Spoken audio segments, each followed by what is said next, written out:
تو یہ بات آ رہی ہے کہ اگر وہ تجھ پر زور ڈالے کہ تو میرے ساتھ کسی ایسے کو معبود ٹھہرائے یعنی شریک ٹھہرائے جسے تو میرے شرک کی حیثیت سے نہیں جانتا، تو پھر تو کیا کر، پھر ان کی اطاعت نہ کر، میری ہی طرف تم کو پلٹ کر آنا ہے، پھر میں تم کو بتا دوں گا کہ تم کیا کرتے رہے ہو۔ یہ آیات آئیں جب حضرت سعد بن ابی وقاص ایمان لائے تھے، تو 18-19 سال ان کی عمر تھی۔ والدہ ان سے بڑا پیار کرتی تھی، تو ان کی والدہ نے کہا کہ دیکھو، ان کی والدہ کون تھی؟ حمنہ بنت سفیان بن امیہ، ابو سفیان کی بھتیجی تھی۔ اس نے کہا کہ جب تک تو محمد صلی اللہ علیہ وسلم کا انکار نہیں کرے گا، نہ میں کھاؤں گی، نہ ہی پیوں گی، اور نہ ہی میں سائے میں بیٹھوں گی، یعنی میں دھوپ میں ہی بیٹھی رہوں گی، نہ میں نے کھانا ہے نہ میں نے پینا ہے۔ مجھے بھوک ہڑتال کر لیتے نا، جا کے روڈ پہ بیٹھ جاتے ہیں، بس میں یہ کروں گی۔ اب ماں کا حق ادا کرنا تو والد سے بھی 3 گنا اوپر تھا۔ یہ پریشان ہو گئے کہ اللہ نے اتنا زیادہ والدین کے احترام، اطاعت، حسن سلوک، احسان کے رویے کا وصیت کی ہے، تاکید کی ہے، اتنی زیادہ اس میں دین میں حکم ہے، تو پھر اب میں کیا کروں؟ میری والدہ نے تو ایسی قسم کھا لی ہے، تو اب میں کیا کروں؟ تو حضرت سعد بن نبی وقاص بہت پریشان ہوئے، تو رسول اللہ صلی اللہ علیہ وسلم کی خدمت میں حاضر ہو کر ساری بات عرض کی، تو اللہ تعالیٰ نے یہ آیات نازل کر دی۔ ماں کا کیا تھا تقاضا؟ کہ جب تک تو محمد کو انکار نہیں کر دیتا، یعنی شرک پہ دوبارہ نہیں آ جاتا، تو اللہ تعالیٰ نے کہہ دیا کہ کیا کرو، کہ پھر تم ان کی فلا تطیعہما، پھر ان کی اطاعت نہیں کرو، حسن سلوک ہوگا ان کے ساتھ، ان کے سارے حقوق ادا کیے جائیں گے، ان کے ساتھ بہترین معاملات کیے جائیں گے، لیکن اگر وہ شرک کرنے پر آپ کو بضد ہو، آمادہ کریں، یا آپ کو پلٹا رہے ہوں، یا غلط بات منوا رہے ہوں، تو پھر ان والدین کی بھی بات نہیں مانگا۔ حضرت اسماء بنت ابی بکر، جو کہ حضرت عائشہ کی بہن تھی، حضور صلی اللہ علیہ وسلم کے پاس آئیں اور آ کے انہوں نے کہا کہ یا رسول اللہ، میری والدہ مشرکہ ہیں اور وہ مکہ سے آئی ہیں اور میرے لیے نا کچھ تحفہ لائی ہیں، کپڑے لائی تھی، حلوہ لائی تھی، تو میں کیا کروں؟ میرے لیے کیا حکم ہے؟ میں کیا کروں کہ میری والدہ مشرکہ ہیں؟ تو آپ صلی اللہ علیہ وسلم نے ان کو تاکید کی تھی کہ ان کے ساتھ حسن سلوک کرو اور ان کے تحائف کو رکھ لو، ٹھیک ہے نا؟ اسی طرح ہم نے دیکھا کہ حضرت ابراہیم علیہ السلام کے والد مشرک تھے، اپنے والد کے ساتھ بدتمیزی، بد کلامی کہیں نہیں کی تھی، ادب کا دائرہ حضرت ابراہیم کا برقرار رہا تھا، حسن سلوک ان کے ساتھ قائم رہا تھا، لیکن یہ کہہ دیا تھا کہ نہیں، میں ان کی عبادت نہیں کروں گا جن کی آپ عبادت کرتے ہیں، ٹھیک ہے نا؟ تو گویا اپنے دین پر قائم رہنا ہے، چاہے تمہارے قریب سے قریب ترین رشتہ دار والدین بھی تمہیں شرک کی طرف لے کر آ رہے ہو، تو ان کی بھی بات نہیں مانی جائے گی، ہاں بس ان کے ساتھ حسن سلوک ضرور رکھا جائے گا، ٹھیک ہے؟ تو حضرت سعد بن نبی وقاص کو یہاں پر شوہر بھی تو ایسے ہوتے ہیں، ہاں جی بالکل، تو سب سے زیادہ قریب ترین میں شوہر بھی آتے ہیں۔ آج لوگ کہتے ہیں جی وہ مجازی خدا ہے، اس کا مطلب ہے ان کی بات مان لی جائے، نہیں، فلا تطیعہما، جب والدین کے ساتھ نہیں کی جا رہی ان کی اطاعت، کیونکہ دین میں آتا ہے نا حدیث میں کہ لا طاعت المخلوق فی معصیت الخالق، سمجھ آ گئی کہ مخلوق کی اطاعت نہیں ہوگی، اللہ کی نافرمانی میں مخلوق کی اطاعت نہیں ہوگی، یعنی کسی کی بھی بات نہیں مانی جائے گی جو اللہ کی نافرمانی کی بات کی جا رہی ہے۔ کوئی مخلوق آپ کو اللہ کی نافرمانی کے لیے لے کر آ رہی ہے تو وہ بات آپ نہیں مانیں گے، والدین کی نہیں مانیں گے تو پھر شوہر تو والدین کے بعد آتے ہیں، ٹھیک ہے نا؟ سمجھ آ گئی؟ اور جنہوں نے نیک اعمال کیے ہوں گے ان کو ہم ضرور صالحین میں داخل فرمائیں گے۔ لوگوں میں سے تو کوئی ایسا ہے کہ جو کہتا ہے کہ ہم ایمان لائے اللہ پر، ٹھیک؟ اب یہاں پر اب اگلی آزمائش کا انداز اور طریقہ بتایا جا رہا ہے کہ کچھ لوگ ایسے بھی ہوں گے جو آپ کے ارد گرد برادری اور خاندان اور مختلف قسم کے لوگ ہوں گے، کوئی ایسا ہے جو کہتا ہے کہ ہم ایمان لائے ہیں اللہ پر، مگر جب وہ اللہ کے معاملے میں ستایا گیا تو اس نے لوگوں کی ڈالی ہوئی آزمائش کو اللہ کے عذاب کی طرح سمجھ لیا۔ سمجھ آئی؟ کیا آ رہی ہے بات سمجھ میں؟ کیا بات سمجھ میں؟ اللہ کی آزمائش کون سی آ رہی ہے جس کو عذاب سمجھ لیا؟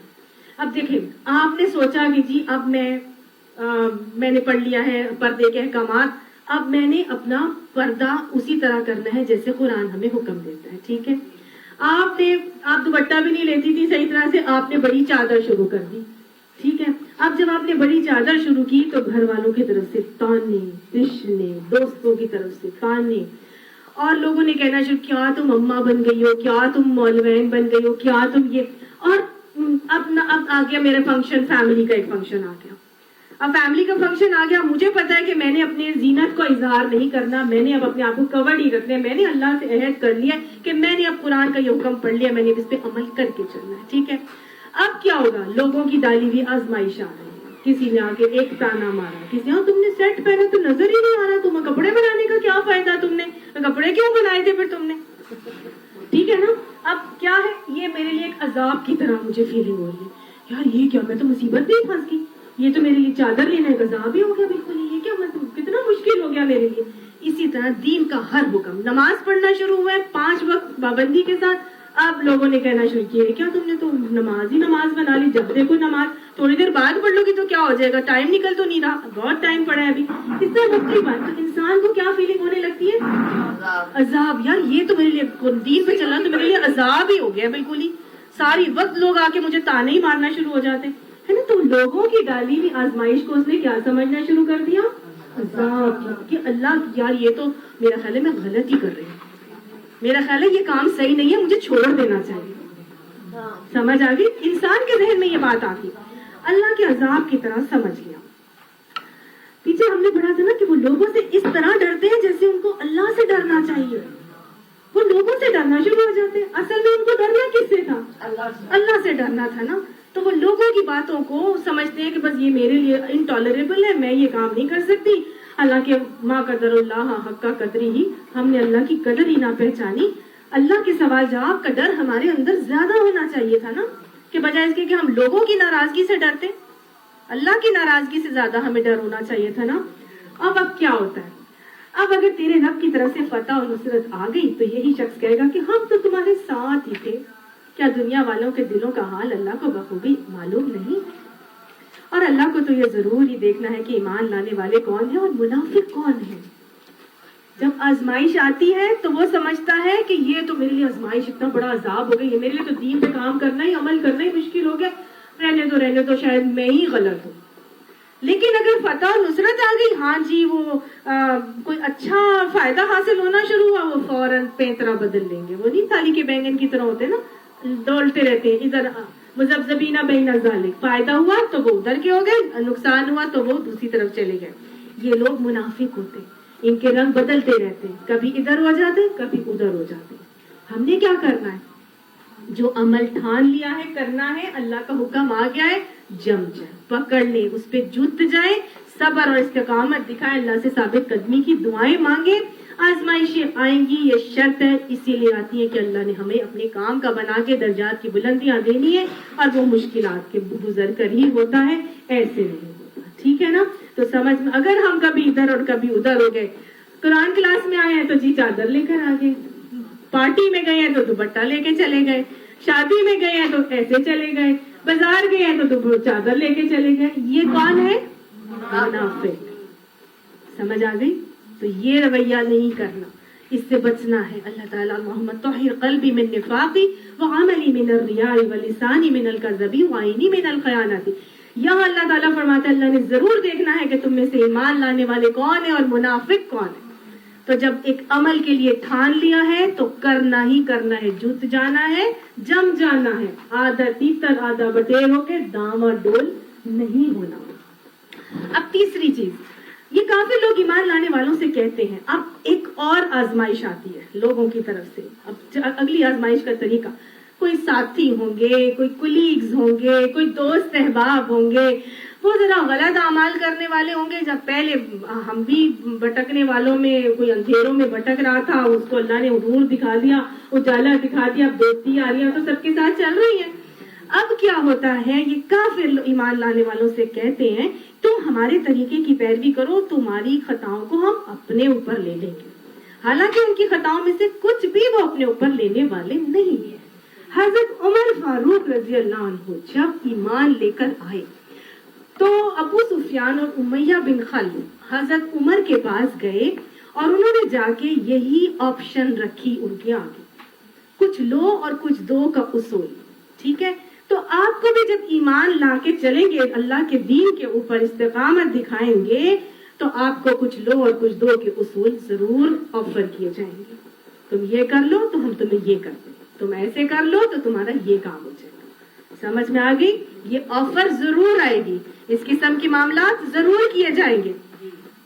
حضرت عمر کو کہا انہوں نے آ کر کہ آپ ایسا کریں کہ کلمہ توحید کا انکار کر کے واپس اپنے آبائی دین پر آ جائیں, اور اگر آپ کو کوئی ڈر ہے کہ بھئی اتنے دن جو آپ نے دین اپنے آبائی دین سے ہٹ کر ہمارے اسلام کو قبول کر لیا تھا, تو وہ جو آپ نے گناہ کا عمل کر لیا ان کی نظر میں, تو اس کی آپ فکر نہیں کریں. اب آپ کو جتنا بھی گناہ ملا ہے اتنے دنوں میں, اس کا گناہ کا وبال آدھا میں لے لوں گا اور آدھا یہ لے لے گا.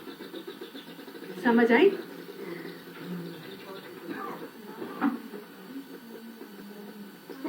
تو یہ بات ہمیں قرآن کیا سکھاتا ہے؟ لا تزر وازرۃ وزر اخرى, کوئی بوجھ اٹھانے والا کسی کا بوجھ نہیں اٹھائے گا. لہا ما کسبت وعلیہا ما اکتسبت, جو عمل کیا ہے وہی تمہارے لیے ہے نا, جو کمایا ہے وہی تمہیں ملو گے, وہی کاٹو گے. جو کماؤ گے وہی کاٹو گے, جو بو گے وہی کاٹا جائے گا. تو لہٰذا ہر قسم کے ایسی آفرز, ایسی آپ کو جو دی جائیں گی, لالچ دی جائے گی, وہ سب کیا ہوگا؟ باطل ہوگا. اس میں سے کسی کی بات کو نہیں ماننا, کیونکہ اللہ تعالیٰ فرما رہا ہے حالانکہ ان کی خطاؤں میں سے کچھ بھی وہ اپنے اوپر لینے والے نہیں ہیں, وہ قطعاً جھوٹ کہتے ہیں. ہاں ضرور وہ اپنے بوجھ بھی اٹھائیں گے, اور اپنے بوجھوں کے ساتھ وہ بہت سے دوسرے بوجھ بھی اٹھائیں گے. اپنا بوجھ تو ٹھیک ہے غلط کام کر کے اٹھائیں گے وہ, لیکن دوسرے بوجھ کیوں اٹھائیں گے؟ کیونکہ وہ اب دوسرے کو بھی خراب کر رہے تھے نا. تو حدیث آتی ہے کہ دنیا میں جو کوئی کسی ناحق کو قتل کرے گا تو اس کے اس گناہ کا حصہ آدم علیہ السلام کے بیٹے قابیل کو پہنچتا ہے, جس نے اول اس گناہ کی ابتدا کی. تو گویا نیک کام کو شروع کرنے والے کو بھی صدقہ جاریہ کا اجر پہنچتا ہے, تو گناہ کا عمل کو شروع کرنے والے کو گناہ جاریہ کی صورت میں وہ عذاب ملتا رہتا ہے. تو برے کام کی تو ابتدا کبھی بھی نہیں کرنی چاہیے, اس کی تو شروعات کبھی بھی نہیں کرنی چاہیے, نہ ہی ایسے اعمال میں آگے بڑھنا چاہیے, اور نہ ہی کسی برے عمل کو روکنے میں کبھی بخل کرنا چاہیے. ٹھیک ہے, کوئی غلط عمل کر رہا ہے تو اس کے عمل کو روکنے میں بھی بخل نہیں کرنا چاہیے, کیونکہ اگر اس کے غلط عمل کو روک دیں گے تو وہ وہی بات ہے کہ گناہ کو روکو چاہے وہ ظالم ہو یا مظلوم. ٹھیک ہے نا, ظلم کو روکو چاہے وہ ظالم ہو یا مظلوم. صحابہ نے پوچھا ظالم کو تو روک سکتے ہیں لیکن ظلم مظلوم کو کیسے روکے؟ تو آپ صلی اللہ علیہ وسلم نے فرمایا اس کو مظلوم کو تو روک سکتے ہیں, ظالم کو تو آپ نے فرمایا تھا کہ اس کو ظلم کرنے سے روک دو, اس کو ظلم کرنے سے اس کا ہاتھ پکڑ لو. تو یہ بھی کیا ہے, اس کے لیے اس کو برے کام کرنے سے روک دو گے تو اس کا بھی اجر تم کو ملے گا. سمجھ آ گئی نا؟ تو بس یہاں پہ اللہ تعالیٰ فرماتا ہے کہ قیامت کے روز یقیناً ان سے ان افطرا پردازیوں کی باز پرس ہوگی جو وہ کرتے رہے, یعنی کہ خواہ مخواہ اپنی طرف سے یہ باتیں کر رہے ہیں, اللہ نے ایسی کوئی بات کا حکم نہیں دیا ہے. ہم نے نوح علیہ السلام کو اس کی قوم کی طرف بھیجا. اب اللہ تعالیٰ آگے چند قوموں کے قصے سنا رہے ہیں, اور ان قوموں کے قصوں میں بھی اللہ تعالیٰ نے ہمیں یہی دکھایا ہے کہ دیکھو جو پچھلی قومیں گزری ان کے انبیاء اور ان کے ساتھی بھی کتنی مشکلات کا شکار ہوئے, ان کے اوپر بھی ایسے ہی حالات گزارے گئے, لیکن وہ جمے رہے, ڈٹے رہے اور اللہ کے احکامات کو پکڑے رہے. تو پھر اللہ کی مدد ان کے لیے ضرور آئی. اللہ کی مدد آ کے رہتی ہے, ظالم کا جڑ کاٹ دی جاتی ہے, حق کا بول بالا ہوتا ہے. آج اگر جو کفار مکہ بہت عیش میں ہیں, پھل پھول رہے ہیں, ان کے اوپر اللہ تعالیٰ کی طرف سے کوئی عذاب نہیں آ رہا, تو گویا ایک طرف سے ان کو تنبیہ بھی کی گئی کہ تم دیکھ لو کہ ظالم کی جڑ کٹ کے ہی رہے گی. اللہ تعالیٰ کی طرف سے جو ڈھیل دی جا رہی ہے, جو چھوٹ دی جا رہی ہے, تو یہ اللہ تعالیٰ کا ایک طریقہ ہے, یہ اللہ تعالیٰ کی سنت ہے. اللہ تعالیٰ اگر ابھی تمہارے ساتھ نرمی کیے ہوئے ہیں تو ایک نہ ایک دن اس کی پکڑ آنی ہی آنی ہے, اور حق ہی اوپر ہو کر رہے گا. تو ان قصوں میں اب اللہ سبحانہ تعالیٰ مجھے اور آپ کو یہی بات سمجھا رہے کہ ہم نے نوح علیہ السلام کو اس کی قوم کی طرف بھیجا, اور وہ 50 کم 1000 برس ان کے درمیان رہا. صبر کی بہترین مثال. 50 کم 1000 برس کتنے ہوتے ہیں؟ 950 سال. ہم تو 5 سے 7 سال میں آ کے دم توڑ دیتے. کوئی نہیں ٹھیک ہونا, بہت مشکلات ہو گئی, میرے سے نہیں اب برداشت ہوتا, میں نہیں اب رہ سکتی, ہے کہ نہیں؟ وہ 950 سال رہے. آخرکار ان لوگوں کو طوفان نے آ گھیرا اس حال میں کہ وہ ظلم پہ جمے رہے, ڈٹے رہے. تو اللہ تعالیٰ نے ان کو چھوڑا نہیں. 950 سال کی ڈیل دی تھی, لیکن آخرکار اللہ کی پکڑ آ کے رہی کہ وہ ایسے طوفان میں گرے کہ عالمگیر سیلاب آیا تھا. اتنا بڑا سیلاب دنیا میں اس کے بعد کبھی بھی نہیں آیا.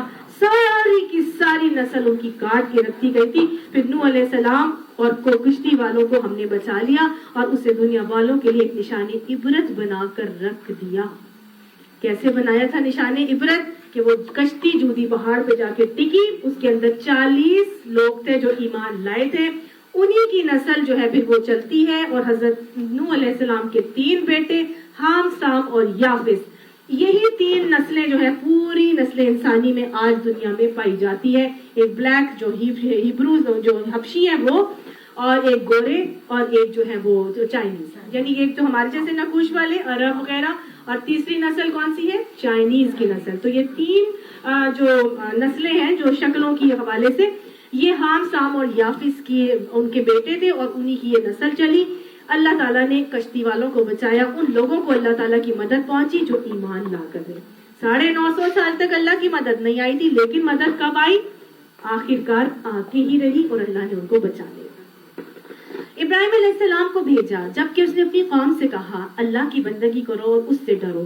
یہ تمہارے لیے بہتر ہے اگر تم جانو. تم اللہ کو چھوڑ کر جنہیں پوج رہے ہو وہ تو محض بت ہیں, اور تم ایک جھوٹ گھڑ رہے ہو. یعنی شرک کی ٹوٹل نفی کروائی, اور شرک کی طرف سے ہٹا کے ان کو ایک اللہ کی توحید کی طرف لے کے آئے, اور کہا یہ جو باتیں تم نے بتوں کی طرف منسوخ کی ہوئی ہیں کہ یہ ایک رزق کا دیوتا ہے, اور ایک جو ہے وہ بارش کا ہے, ایک اولاد کا ہے, ایک بیماری کا ہے, تو یہ ساری باتیں کیا ہیں؟ تم جھوٹ گھڑ رہے ہو. اللہ نے ایسی کوئی بات نہیں فرمائی. در حقیقت اللہ کے سوا جن کی تم پرستش کرتے ہو تمہیں کوئی رزق دینے کا اختیار نہیں رکھتے.